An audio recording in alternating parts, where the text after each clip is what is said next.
at both hospitals, in fact at about 4 hospitals in the whole area. And today I have two really good speakers. Your interest was mostly in nursing and physical therapy. So I have the Director of Nursing from Mercy Medical Center, Barbara Yingling, who's been there for years, and she's in charge of about 880 nurses. And in spite of that, she's over respiratory care and pharmacy. Got a heavy responsibility. She's a very heavy hitter, gets jobs done, and does a remarkable job at Mercy with administration and the quality of patient care. She's been heavily involved in ICU and critical care nursing. She's certified as a critical care nurse and has spent much time there. She also has been involved with Walsh University to earn her master's degree in education and management. So she's had teaching and leadership roles for some time, and I'm very proud to introduce her, and I'm very grateful for her to give up her time on a Sunday afternoon for the benefit of all of you, and I'm sure you will enjoy her. Thank you. Well, I want to say congratulations on being here today, because I think it really, really emphasizes that you have great interest in what you want to do in your future. So, and I also understand it's a very scary time in your life trying to figure out at a very young age what you want to do for the rest of your life, okay? So it is I applaud you for being here. Like Dr. King said, I'm going to review with you the nursing profession and basically the introductory steps on how to get there. And we can talk about, and please at any time if you have any questions, just just raise your hand and we can go through that. But in your packet, on the right-hand side, put a PowerPoint together to talk about nursing as a career path. Okay? And also, I just really want to emphasize that it's not the pure definition of nursing, but it is a blend of science and technology. And the use of technology today, just over the last 5 years, has just skyrocketed. And I can't even imagine what it will be 10 years from now. So technology is huge. But also, we take that science and technology and we blend it with the art of caring and compassion. Okay, so anyone entering the healthcare field, whether it be nursing, whether it be therapy, pharmacy, respiratory therapy, you really do have to have the ability to care and to demonstrate compassion to people who are in need. We don't see people in the healthcare profession at their best time, okay? What do you think happens when people are sick and have a major accident? What do you think happens to them?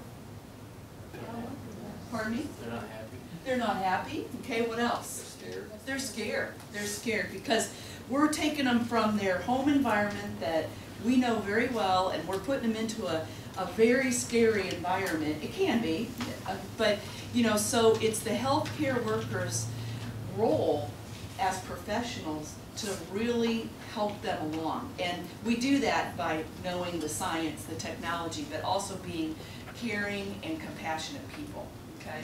So on the next page it says, nursing is also known as a science that requires in-depth knowledge in regards to a person's biological needs. I always stress to nurses every day that we are professionals, okay? And we serve as the advocates for patients and families. Patients come to the hospital primarily for nursing care. Physicians, therapists are in and out of the room. Physicians might come see their patients. They see their patients, do their assessments, write their orders, and nurses then make sure that they're continuing and caring for those patients 24/7, okay? And we have to collaborate as a team with therapists, like Elvin's going to explain to you, and respiratory therapists and pharmacists and other doctors. So it's very important that nurses have all of those abilities. So how long does it take to become a nurse? Okay, there's different programs out there. There's a 2-year program, which is called an associate's degree program, or ADN. You'll hear the initials thrown around quite a bit. There's really only one 2-year program left in our area, and that's out at Stark State College. So that's our only 2-year program in the area. The remaining are BSN programs, which are the 4-year program. It's a Bachelor of Science degree in nursing. This is the preferred degree today to get. I'm not saying that you won't get hired with an associate's degree. However, more and more facilities, healthcare facilities, the preference is that you do have a bachelor's degree in nursing. So my advice would be to really pursue that 4-year degree in nursing, because as time goes on, we're going to see that it's almost going to become a requirement. There are nurses out there that have what we used to call a 3-year diploma degree. That's what my original nursing background was a school of nursing, which used to be attached to the hospitals. So those have closed over the last probably 20 years. Those are all closed now. All of the nursing programs are affiliated right with the colleges. We are very, very blessed in this area to have very good nursing programs. We have Walsh University, Malone, Stark State, Kent State campus, Stark State College, like I mentioned. We just have very, very good programs. Akron University isn't too far. So there is a lot of searching that you have to do and some shopping into what program would fit you best, okay? But we do have really good programs here, just locally. On the next page it says high school students, what courses should be taken? I thought it might be good to kind of emphasize the things that you need to be thinking about with your guidance counselor. English, of course, nurses have to be able to communicate. We have to be able to talk in groups. We have to be able to talk one-on-one. We have to be able to talk to our patients. The family members are so important. Patients don't stay in the hospital very long today. So we have to make sure that family members or whoever's caring for the patient, once they leave our facility, that they're cared for appropriately. So that means a lot of teaching and talking to patients and family members. We have to be able to talk to our team members and coworkers and doctors. So it's really important that we have good communication skills, and that starts with basic English. Math, 4 years of math. Science, usually 3 to 4 years. Highly recommend that you take anatomy and physiology course in high school. A lot of times there's advanced placement courses for those as well. I would highly recommend that. I've had just 2 nephews and a niece that just have completed or in the process of completing their nursing degrees, and they all were able to take A&P in high school, which was a very big help, because once you get into college, things really move a lot faster. So it's really good that you have a very solid foundation with A&P and the sciences and math. Now, you don't have to be a math major, okay? A lot of people get scared because they think, I'm not really, really strong in math. But where it's very beneficial is mostly algebra is what's used. It's finding X, okay, for the math that we use in nursing. Okay, so if you're good at algebra and you can do that, that's your basic foundation with math in nursing. Foreign language is good to have. Usually 2 years is recommended. A lot of the schools offer Spanish. I know at Walsh University, they actually require in the nursing program now that you take 1 year of Spanish. Social studies and computer science. Computer science is really becoming, something that we have to be very familiar with. All of our records, for the most part, are electronic now. Not everything, but we're moving in that direction, and I would guess over the next 5 years we will be completely electronic with all of our records for our patients and families. So nursing program course content. In the nursing program, there's clinical hands-on experience in locations such as hospitals, extended care facilities, clinics, community agencies. We also have experiences in home care.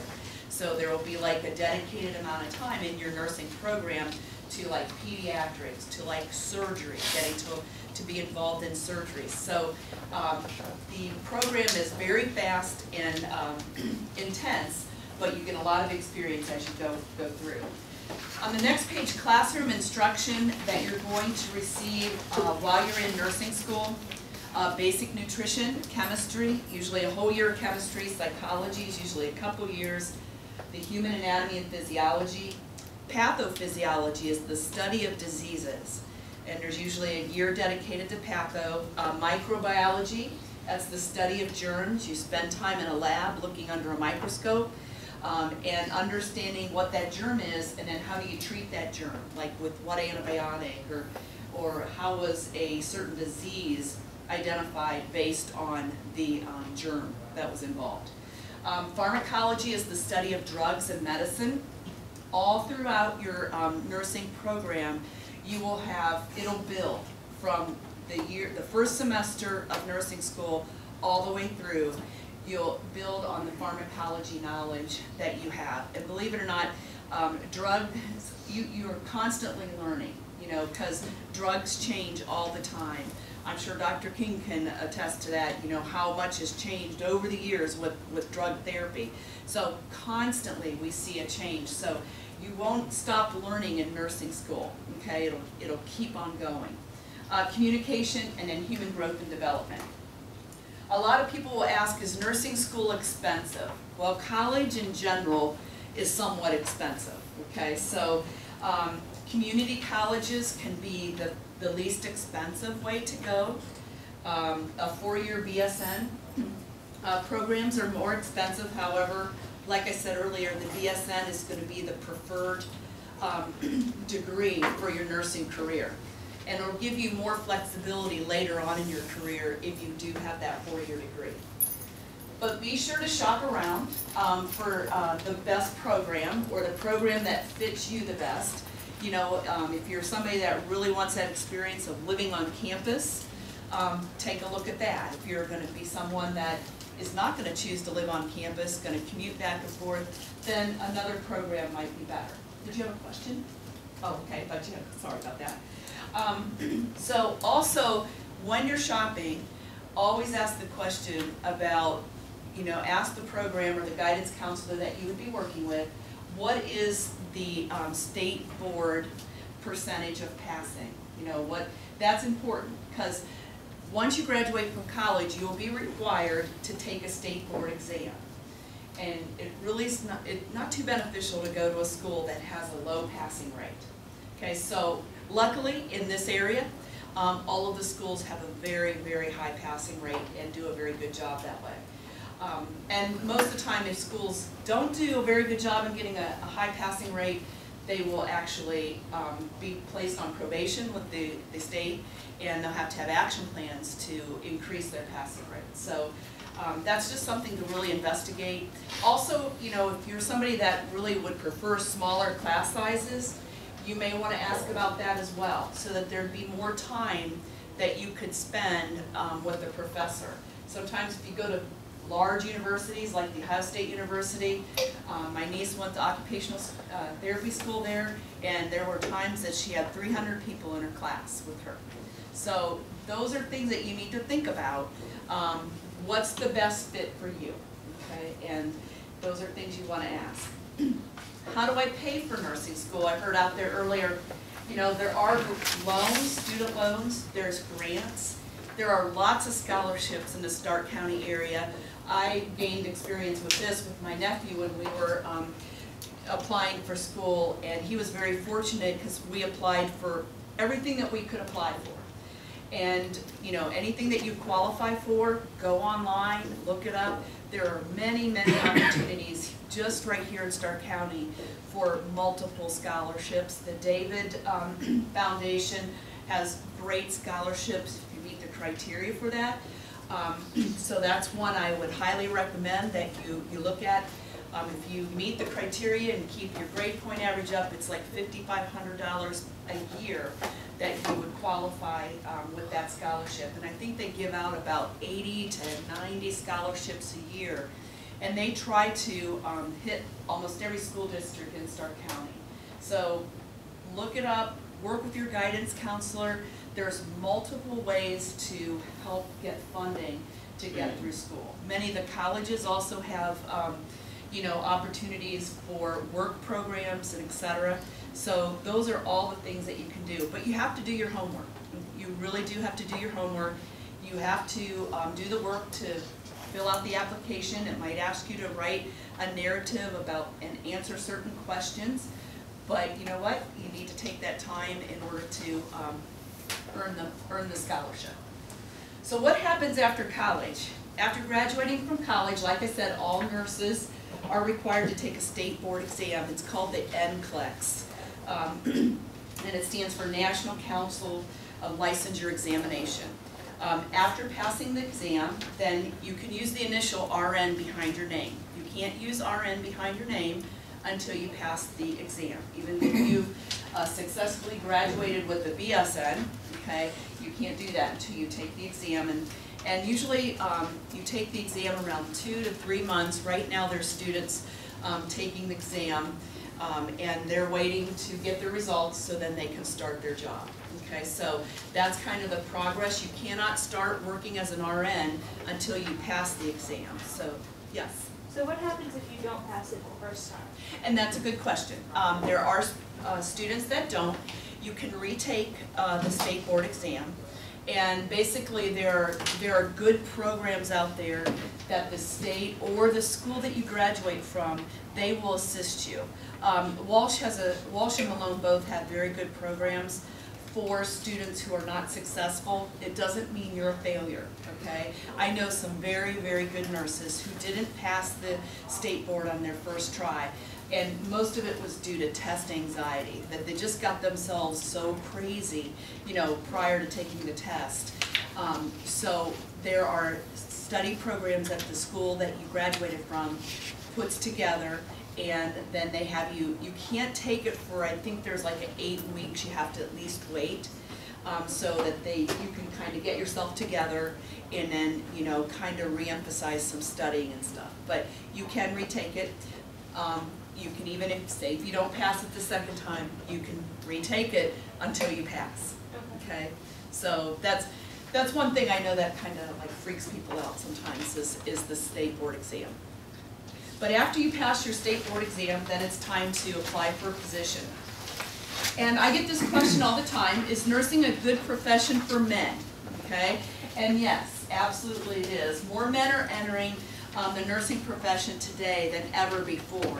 And we welcome men into the nursing profession, and it's really nice to see more men in the profession, especially in, I've noticed that men in nursing seem to gravitate to certain areas. The emergency department, the OR, okay, in the operating room, the intensive care unit. That seems to be the areas that they gravitate. Not that most of them don't go to the OB and deliver babies, okay? They don't want to do that.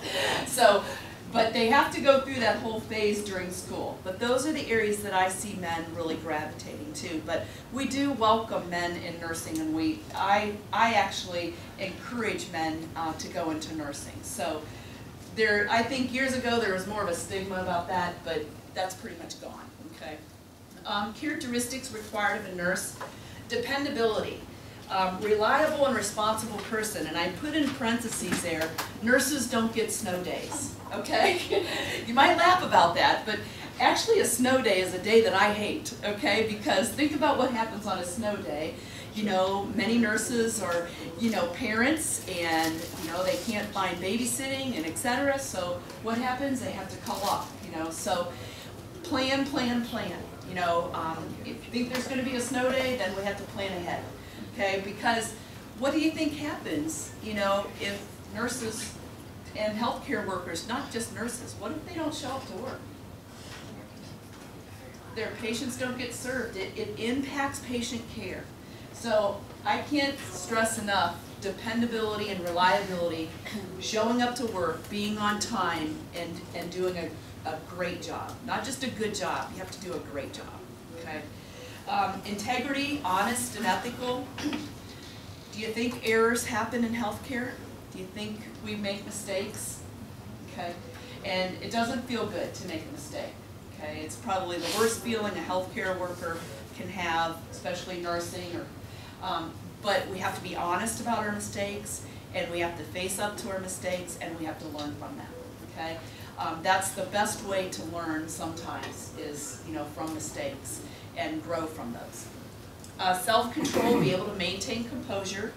You have concern for others and cooperation, the ability to get along with multiple types of people and multiple personalities. Flexibility, open to change, positive or negative. Attention to detail. You have to be thorough in completing your task. You have to have a stress tolerance because you're going to deal with issues, you're going to deal with people, and you need to do it calmly. And the customer, our patients are customers, and the patient family members are customers, and they're always right. Okay, so we always got to keep that in the back of our mind, and we have to be able to deal with it. And you might feel like rolling your eyes sometimes, or just turning away and walking away, but that's not what we do. Okay, we have to try to solve the problem and solve the issue. Initiative, you've got to have a lot of initiatives and willingness to take on responsibilities and challenges. And you're not going to graduate from a nursing school or any healthcare provider type of discipline and graduate and think that you're done learning. I still learn every day, okay? So you really have to be open to that and open to change and the willingness to learn all the time. Specific work activities required of a nurse: assisting and caring for others, documenting and recording information. You have to be a great listener, okay, and be able to take things in and to understand what's going on around you. Listening skills, ability to organize, plan, and prioritize your work. Ability to make quick decisions and solve problems. Establish and maintain interpersonal relationships. And those are just some of the characteristics, but I think ones that I think that are very important.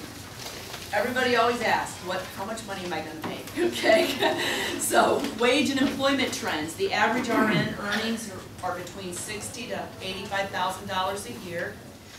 And also there's opportunities in some RN roles to earn a higher wage, okay? So that's just kind of a general rule of thumb right now. There's a lot of advanced practice degrees. And what's that mean? There's, if you, a master's prepared after you get your BSN, you graduate from BSN school, you get maybe a year or two of experience, and now you're thinking, okay, what do I want to do with this, basic education that I've received? You can work very, you can be very happy with having your BSN, okay? Or you can say, you know what, I want to even do more.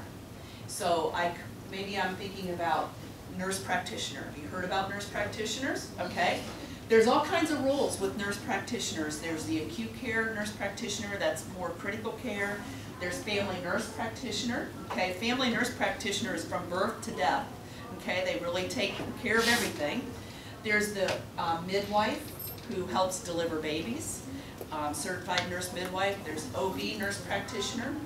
She doesn't deliver babies, but they help with the whole OBGYN piece. And then there's the nurse anesthetist, a CRNA. So they help the anesthesiologist put people to sleep prior to surgery and help them recover. So there's all kinds of different advanced practice. Yes? Do you think that it's better to get your RN and then work and get the experience for about a few years and then go back to get your master's in nursing? You have to get your BSN first, okay? And then, yes, most of the advanced practice roles require you to have probably a minimum of 2 years working. So say if you want to be a family nurse practitioner, they want you to at least work 2 years like on a medical surgical unit in a hospital. Okay, so you have to get your bachelor's degree, work a year or two, and then go back for your master's degree or nurse practitioner. And then there's administrative roles, like what I'm doing now also requires you to have a master's degree and some other experience with it. My career has just built. I had no idea this is the role I would be in today. That wasn't anything that I aspired to do. It just kind of happened. So, and that's what happens sometimes, in your careers. So, and I am in a good place, but it's just 13, 15 years ago, this is not what I told you I would have been doing. So, that's how you just kind of constantly learn. Barb, Yes. what would you say the salary range is for a certified RN anesthetist, a nurse anesthetist? A nurse anesthetist, they're usually making between $90,000 to $100,000 a year. Okay, that's around the average there. And most of your advanced practice roles are going to climb in salary, okay? But what do you think as the salary climbs, what else climbs? School you gotta do. The amount of school, education, and responsibility. Okay, when you're an advanced practice nurse, you're also responsible for prescribing medications, you're writing orders for patients, and that's something with the BSN we do not do. So the scope of practice changes, okay? And that advanced practice nurse works with the physician with a standard of care agreement, okay? And that physician has to be very comfortable with that nurse practitioner. Okay, so as the salary increases, so does the responsibility. So according to the national polls, okay, nursing is the most respected profession. There's a Gallup poll every single year except for the year when New York City was attacked, when the towers came down, the firemen became the most respected profession. But before that and after that, nursing is considered one of the most respected professions. So I did put in your packet, there is on the left-hand side, the 100 best things to do with a nursing degree, okay? So you're gonna find there's lots of stuff. You can be a cruise ship nurse, okay? You can be a camp nurse. Yeah, you can work on a cruise ship because all the cruise ships have hospitals on the lower level. So say you're young, you get out of school, you don't have any real commitments, you want to go work on a cruise ship, you can do that too. Another place that the men seem to gravitate to is to be on a helicopter. Okay, they want to do the major trauma stuff and go out on a helicopter. Okay, burn unit nurse, rehab, traveling nurse. So you're going to see the list kind of goes on and on to kind of give you some ideas. But I thought this would be a good list. A lot of people will also ask me, what about blood? I don't want to, I can't stand the sight of blood. Well, that is one of the things that you'll have to kind of get used to, but I'm not saying that every single day you're going to see blood, okay? Like that's everybody's worried about, but you're not going to do that. Yes? Okay, so, like me, I can deal with blood, I can deal with all of that. I don't know if I can deal with putting a needle inside somebody. Like, when you put a needle in them, do you feel it, like, do you personally feel it go in when you put it in them? Or? Well, what you feel is you feel kind of like a pressure almost. I mean, but it's kind of hard to describe, but you feel like a pressure because you got to go through the skin, right. So with that puncture, you kind of feel that, skin being punctured, but it's like a pressure. It's so sharp, you barely feel it. Yeah. You become like a sneaky Pete. You can get in there. Yeah. Yeah. It's pretty amazing because, you really don't, you can feel it, but it's not that big of a change. Once you get used to it, you can get really good at it. I wouldn't let that scare you, okay? I really would. I'm just like, I don't know if I can deal with it. Yeah, you'll be surprised. You'll be surprised once you start getting into things and different procedures. It's pretty amazing. The things that you think you could never do, you can do. After you see them 2 or 3 times, you get excited about it. You become a pro. Yeah, yeah. What other questions do you have? Anything else that? Yes. I have a question. You said you're an RN, get that 2 year experience to get your MSN. Is that right? Yes. Okay. Get your BSN, your bachelor's degree. Get some experience, 1 to 2 years, and then start your graduate program. Okay, and also hospitals in our area, for the most part, when you go back to graduate school, they help with tuition reimbursement as well. Not all of the cost of your graduate program would be paid for, but a portion of it would be helped through your employer. So it's a question you might want to ask when you're on the road of getting employed. Okay. Does Mercy Medical have any shadowing opportunities for high school students? We do. We have a shadowing program, and also you have to be, I think you have to be 16 in order to shadow, okay?